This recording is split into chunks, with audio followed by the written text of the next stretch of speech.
Hi, thanks for joining me today. Are you step-parenting a teenager or somebody in their 20s who really has no idea how to behave and is actually very rude and objectionable to you?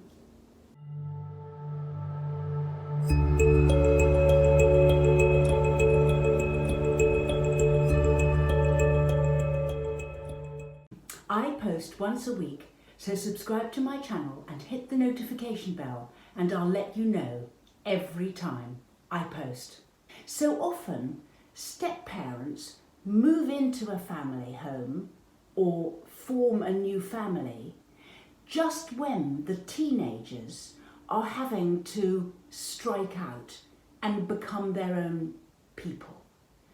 Now, the thing about doing that is it makes teenagers have to look into themselves and become much more self-centered than they've ever been before.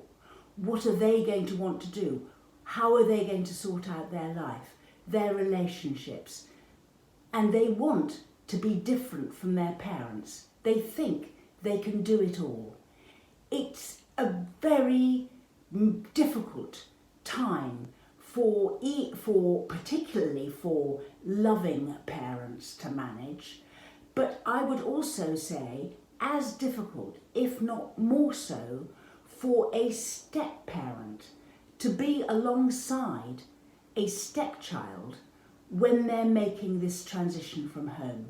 It doesn't matter how nice the child is, it doesn't matter how good a person they're going to be when they grow up, but at the time that they're making this transition, they can be really difficult in every way. They can be selfish, untidy, ungenerous, rude. They can experiment with saying what they want without regard for the effects of that. It can be as bad as it can get. Now, for parents who've loved their children early on, this becomes a difficult phase, but afterwards relationships normally re-establish when the child has got their independence and then starts coming home. But for step-parents, this behaviour can be intolerable and totally unacceptable, which it is. It can also damage the relationship permanently because they didn't have that initial childhood time, or even if they did sometimes, the relationship between the stepchild and the step-parent can be permanently damaged forever during those teenage years. Stuff happens that can't be forgiven, that isn't forgotten, and that really is that bad. So then, later, the stepchild still doesn't re-engage with the step-parent.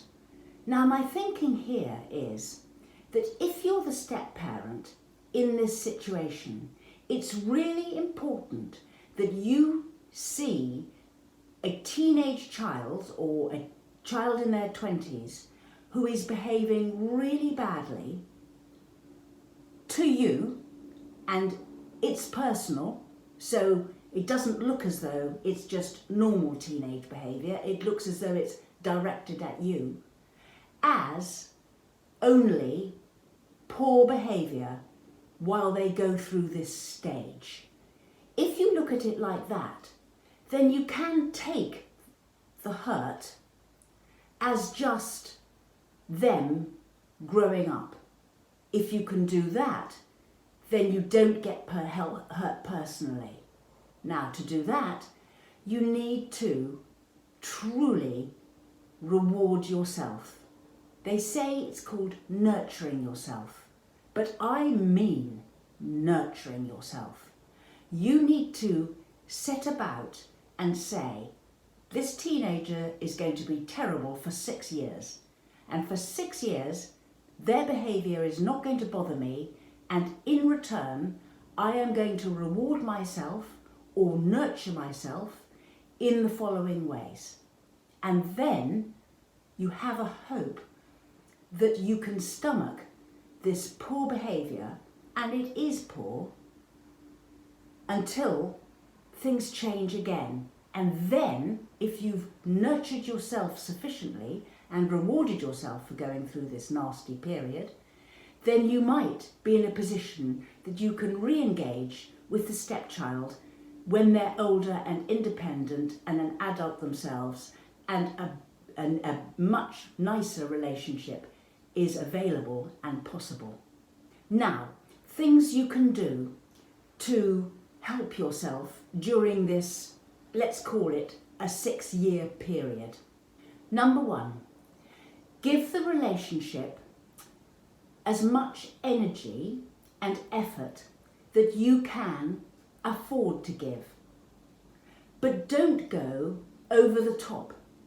Especially if you're a new step parent, you can fall into this trap where you make huge amounts of effort to make things a happy occasion, or things go well, or make events good, but you get very little thanks or proper, reward for that from the stepchild.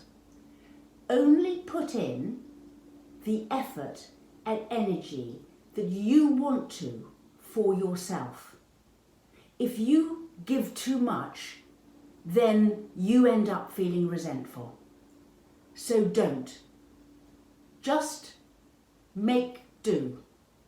Do enough organising, enough so you feel okay about it, but not more.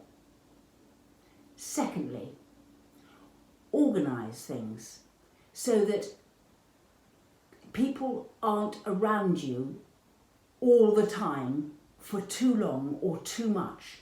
So if people come to stay for the weekend, your teenager or your 20-something or your other, have things planned for the weekend to go out and do. That could be for yourself, it could be for you and your partner, or it could be for the stepchild to do, or the stepchild to do with you. But don't just leave things to chance. Make the most of everything that you can think of that gets you out and the time being used structurally. Third, don't see what they say as a personal insult. They are only experimenting with what they can and can't say, and with being an adult.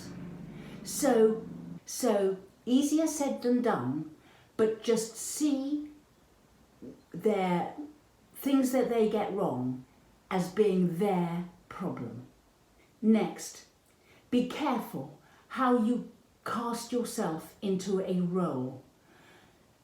Make sure that the biological parent picks up the slack, and so as much as possible, set it out. So don't see it as your role to clear up, run errands, pick them up and drop them places, sort out meals, any of those kinds of things. Look to sharing them, delegate, rather than feeling as though that is your job to do. Make sure you look at your role in this and make sure that you aren't doing more in your role than you're prepared to do, and therefore build resentment again. And don't forget other sessions that I've given on communication. It's not a bad idea to keep communication regular. So there's stuff that's communicated at the beginning of any visit and possibly at the end, where you're laying out what is going to be happening during this trip or stay and what isn't. So often teenagers and people in their early 20s really have no idea what an enormous burden it can be to be doing everything when they don't even really know what they could do to do stuff to help. And so it's about stating the obvious, communicating, getting them to understand what your expectations are, and that can help you.